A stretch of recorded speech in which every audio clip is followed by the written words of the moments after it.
వీక్షకులకు స్వాగతం. నమస్కారం. ఆర్కే రోజారెడ్డి మాజీ నగరి ఎమ్మెల్యే, మంత్రి.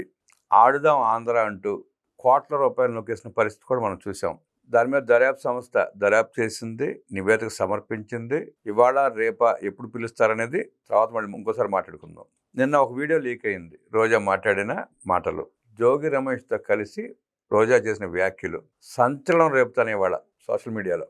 టీటీడీ లడ్డూలో కెమికల్స్ కలిపిన సంగతి ఆమె బయట పెడుతూనే ఎలా భయపడతా ఉందో, స్వామివారికి చేసిన అన్యాయం వాళ్ళకి ఎలా చుట్టుకుందో వివరిస్తూనే ఆమె భయపడుతూ మాట్లాడిన మాటలు కూడా మనం విన్నాం. మరొక వీడియోలో జగనన్న చిటికేస్తే అంతా రప్ప రప్ప అంటూ మాట్లాడిన బేరాలు పలికిన వీడియో కూడా విన్నాం.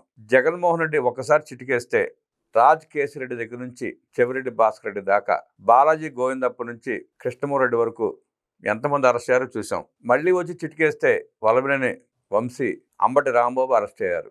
మధ్యలో ఇంకో చిటికేస్తే జోగి రమేష్ని లేపి అరెస్ట్ చేశారు. అంటే జగన్మోహన్ రెడ్డి చిటికేస్తే ఎన్ని అరెస్టులు అయ్యాయో చూసిన మనం, మళ్ళీ ఇంకో చిటికేస్తే రోజారెడ్డి కూడా అరెస్ట్ కాదు అని చెప్పలేం కదా. ఈ వ్యాఖ్యల మీద, ఈ చిటికల మీద, రోజా వీడియో మీద విశ్లేషించడానికి మనతో పడున్నారు సోషల్ యాక్టివిస్ట్ శ్రీలల్లా గారు. వారిని అడిగి మరిన్ని విశేషాలు తెలుసుకుందాం. నమస్తే శ్రీ. నమస్తే అండి. రోజారెడ్డి నిన్న ఆడియో లీక్ అయింది, వీడియో ఒకటి లీక్ అయింది. దాంట్లో స్పష్టంగా ఆమె వణుకుతూ మాట్లాడిన మాటలు కూడా విన్నాం. మళ్ళీ బయట ఇంకొక వీడియోలో చిటికేస్తే ఎంత అంటుంది, రప్ప అంటుంది. ఎట్లా విశ్లేషిస్తారు రోజారెడ్డి వ్యాఖ్యలు? లోపల వీడియోలో భయం, బయట వీడియోలోనేమో బెంకాలు. అదే కదా కనిపిస్తుంది. ఈ బీకాలు ఎవరి కోసం, ఎందుకు ఇలాంటి మాటలు మాట్లాడుతున్నారు అంటే జగన్మోహన్ రెడ్డి గారి కోసం. ఎందుకంటే జగన్మోహన్ రెడ్డి గారి మనసు గెలుచుకోవాలి వీళ్ళందరూ. ఆయన చిటికలు వేయటం తర్వాత సంగతి కానివ్వండి, ఫస్ట్ ఈ అరెస్టులు ఈ రోజున చూస్తే పోలీసులే బెయిల్ మీద వచ్చిన జోగి రమేష్ మీద కేసు నమోదు చేశారు. ఎందుకోసం అంటే మీరు ఇక్కడ జన సమీకరణ చేయకూడదని. అసలు నిన్న పోలీసుల మీద ఈ సైకో బ్యాచ్ చేసిన ఏదైతే ఈ గొడవ ఉందంటే అంత దారుణంగా రెచ్చిపోయారంట. వాళ్ళ మీద బూతులతోటి ఏం చేస్తారు మీరు నన్నని అక్కడ ఆ బ్యారిగేడ్స్ తీసి పక్కన పడేయటం కానివ్వండి, ఈ వెహికల్స్ ఏదో 2 వీలర్స్ తోటి విన్యాసాలు కానివ్వండి. మరి ఇవన్నీ రోజారెడ్డికి కనిపిస్తున్నాయా లేదా? కనిపించినా కూడా మేమెందుకు వాటి గురించి మాట్లాడతాము? మా గురించి మేము కాదు కదా చెప్పుకోవాల్సి. ఆవిడ మంత్రిగా ఉన్ననాళ్ళు, అంతకుముందు ఎమ్మెల్యేగా చేసినప్పుడు కూడా కొన్ని వేల మందిని రోజు తిరుపతి తీసుకెళ్లేది. అవును, దేవుడి దర్శనానికి. అసలు చూడట్లే అటువైపు కూడా. ఇప్పుడు అప్పుడప్పుడు మెరుస్తుంది అక్కడ. అప్పుడప్పుడు అంటే భక్తితో వెళ్ళలేదు, కేవలం ఆ టికెట్ల రూపంలో బిజినెస్ తో వెళ్ళిందని సంగతి స్పష్టంగా తెలుస్తా ఉంది. అవును, ఏ మాత్రం ఆ దేవదేవుడి మీద గౌరవం, భక్తి, అభిమానం, ప్రేమ ఉంటే లడ్డూలో కల్తీ జరిగిందనేది స్పష్టమైంది. ఆనాడు చైర్మన్ ఉన్న వైవి సుబ్బారెడ్డి స్పష్టంగా మేము కల్తీ చేసామని చెప్పి ఆయన బయటపడ్డాడు, ఒప్పుకున్నాడు. ఒప్పుకున్నా కూడా రోజారెడ్డి ఇంకా దేవుడిని క్షమాపణలు కోరకుండా జగన్ రెడ్డి మనసు గెలుచుకుంటే ఉపయోగం ఏంటి? అంటే ఇవిడికి భక్తి లేదు, ఆ దేవుడి మీద ప్రేమ లేదు, అభిమానం లేదు, గౌరవం లేదు అని స్పష్టం అవుతుంది కదా. అవును, జగన్ మీద భయం ఉంది కదా. జగన్ గురించి వీళ్ళకి భయం ఉంది. ఏంటంటే జగన్మోహన్ రెడ్డి మాట ధిక్కరించారంటే వెంటనే వీళ్ళు జైలు పాలవటం ఖాయం. ఆ జైలుకి వెళ్లకుండా ఉండాలంటే జగన్ చెప్పిన మాట వినాలి, ఎవరిని తిట్టమంటే వాళ్ళని తిట్టాలి, ఏ స్క్రిప్ట్ వస్తే అది చదవాలి. నిన్న చదివిన స్క్రిప్ట్ ఏంటి? గల్లా మాధవి గారిని భూమికి ఎంత ఉంది అంత ఉంది అని. ఈవిడ ఎంత ఉంది, ఏం ఉపయోగం? ఈవిడ ఎంత ఉంది అసలు? ఇప్పుడు ఉపయోగం ఏంటనేది తర్వాత సంగతి. ఈవిడ ఎంత ఉంది? ఈవిడ 10 అడుగులు ఉందా ఏంటి? 10 అడుగులున్నా, 20 అడుగులున్నా ఆ భాష, ఒక సాటి మహిళగా ఇంకొక మహిళ పట్ల నువ్వు చూపించే ఏదైతే ఈ భాష ఉందో ఏ విధంగా అర్థం చేసుకోవాలండి? ఈవిడ అసలు మనిషి పుట్టక పుట్టావా నువ్వు? ఎంత ఉన్నా గల్లా మాధవి గారు ఇవాళ ఎమ్మెల్యేగా చేస్తుంది, ప్రజాసేవ చేస్తుంది, ఒక డాక్టర్ గా ప్రజల మనసు చూరగొంది. అవును, ప్రజల మంచి స్థానం ఉంది ఆవిడకి. ఈవిడికేముంది? ఆడుదాం ఆంధ్ర అని చెప్పి 100 కోట్లు నొక్కేసింది, డబ్బు తినేసింది, మింగేసింది, ఆఖరికి దేవుడి టికెట్ కూడా అమ్ముకున్న దుర్మార్గపు పనులు చేసింది. ఈవిడ గల్లా మాధవి గురించి మాట్లాడే స్థాయి, అర్హత ఉందంటారు ఆవిడకి? అంతకంటే ఘోరంగా ఆ నోర మురుగు గుంట అన్నది కూడా ఉంది.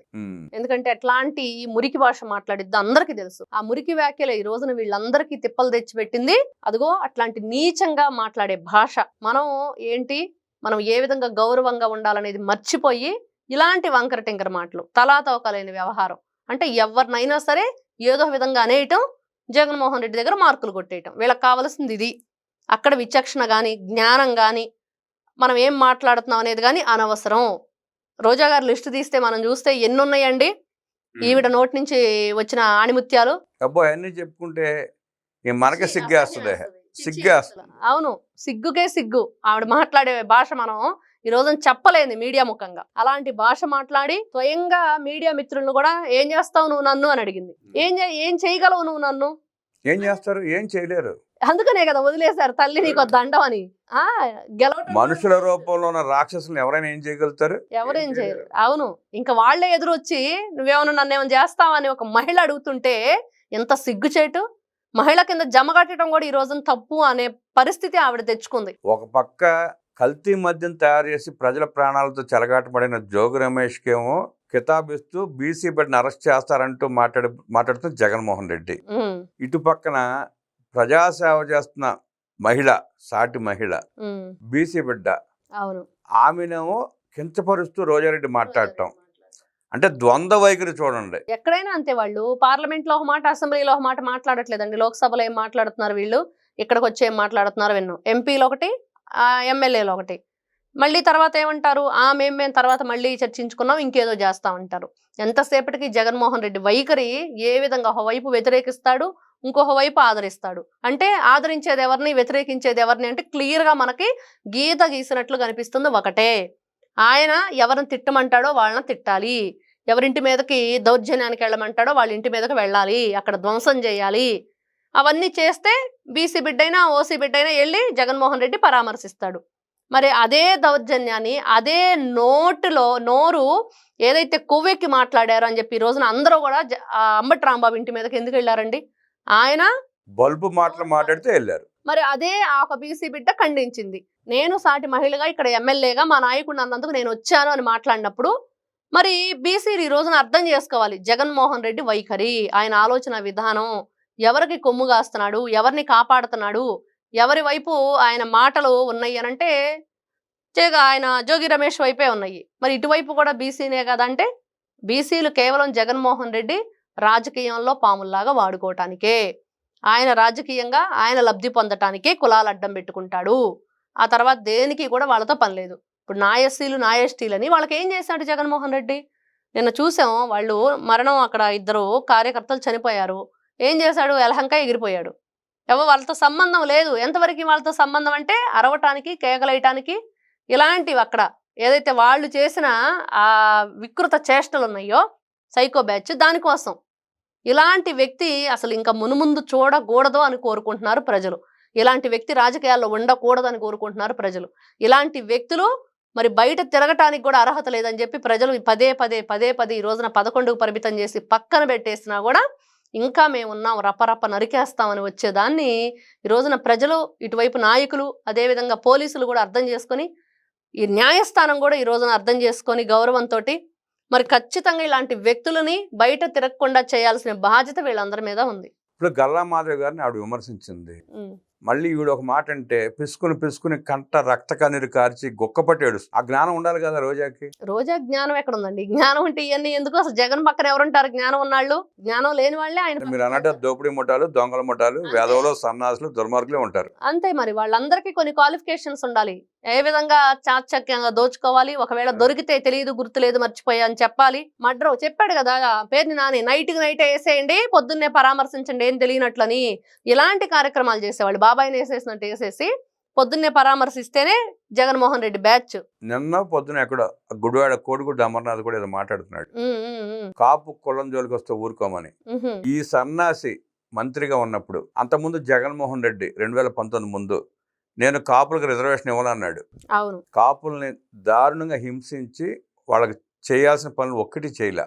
ఆ రోజు మాట్లాడిన ఈ వెధవలందరూ ఇవాళ కుల ప్రస్తావన తీసుకొచ్చి, అంటే మళ్ళీ రాష్ట్రంలో కుల కొంపట్లు రెగ్గొట్టి తమ రాజకీయ మనుగడ సాగించే ప్రయత్నం చేస్తున్నారు. ఈ ఎదవల మాటలు నమ్మే స్థితిలో ఎవరు లేరు, వాళ్ళ ఎవ్వరూ లేరు. ఇటు పక్కనేమో కుల ప్రస్తావన తీసుకొచ్చి రెచ్చగొట్టే ప్రయత్నం చేస్తున్నారు. అటు రాయలసీమకి వెళ్ళేటప్పటికేమో నీటిపారుదల రంగం గురించి మాట్లాడి అక్కడ విద్వేషాలు రెచ్చగొట్టే ప్రయత్నం చేస్తున్నారు. రాయలసీమ ఎత్తిపోతల పథకం జగన్మోహన్ రెడ్డి హయాంలోనే ఆగిపోయింది, అది అందరికీ తెలుసు. జగన్మోహన్ రెడ్డి దోచుకోవడానికి మాత్రమే ఆ ప్రాజెక్టును వాడుకున్నాడు, అంతే. కేసీఆర్ కాళ్ళ మీద సాగిలపడి దండం పెట్టి మళ్ళీ కేసీఆర్ చేస్తే ఎన్జిడిలో కేసులు వేయించుకుని ఆపేశాడు ప్రాజెక్ట్. అది ఈ మధ్యలో 1000 కోట్లు నొక్కేశాడు. దాంట్లో మట్టి పనుల పేరు 1000 కోట్లు తినేశాడు సుమారుగా. అలాంటి దుర్మార్గులు, ఇలాంటి సన్నాసులు, వెధవలు రాజకీయాల గురించి, కులాల గురించి, ప్రాంతాల గురించి, రాష్ట్రం గురించి మాట్లాడుతున్నారు. అది కర్మ, మన కర్మ. ఇట్లాంటి వ్యక్తుల్ని గతంలో ఒక్కసారి ముఖ్యమంత్రిని చేస్తే ఏం జరిగిందంటే చూసాము. మళ్ళీ ఈసారి వస్తాడంటే కూడా ఏం జరిగిద్దో తెలుసు కాబట్టి మరి అట్లాంటి వ్యక్తులకి మరి వీళ్ళు ఎవరైతే సపోర్ట్‌గా ఉంటున్నారో వాళ్ళందరూ కూడా ఒకసారి ఆలోచించుకోవాలి. ఏం జరిగింది? ఏం జరిగిద్ది? ఇలాంటి వ్యక్తులకి మనం సపోర్ట్‌గా ఉంటే అనేది కూడా ఆలోచించుకొని అడుగు వేస్తే బావుండిద్ది. రోజా లాంటి దోపిడీదారుల్ని, గుడ్డు అమర్నాథ్ లాంటి సన్నాసుల్ని, అంబటి రాంబాబు, జోగి రమేష్, పేర్ని నాని లాంటి వెధవల్ని పెట్టుకున్న పార్టీ నాయకుడు జగన్మోహన్ రెడ్డి ఇలాగే విద్వేషాలు రెచ్చగొడుతూ రాజకీయ పబ్బం గడుపుకునే ప్రయత్నం చేస్తూనే ఉంటాడని ప్రజలు కట్టడి చేసి చీపులతో తిరగబడిన రోజునే వాళ్ళ నోళ్లు మూతపడతాయంటూ విశ్లేషించిన శ్రీలీలా గారికి ధన్యవాదాలు తెలియజేస్తూ నమస్కారం. నమస్తే.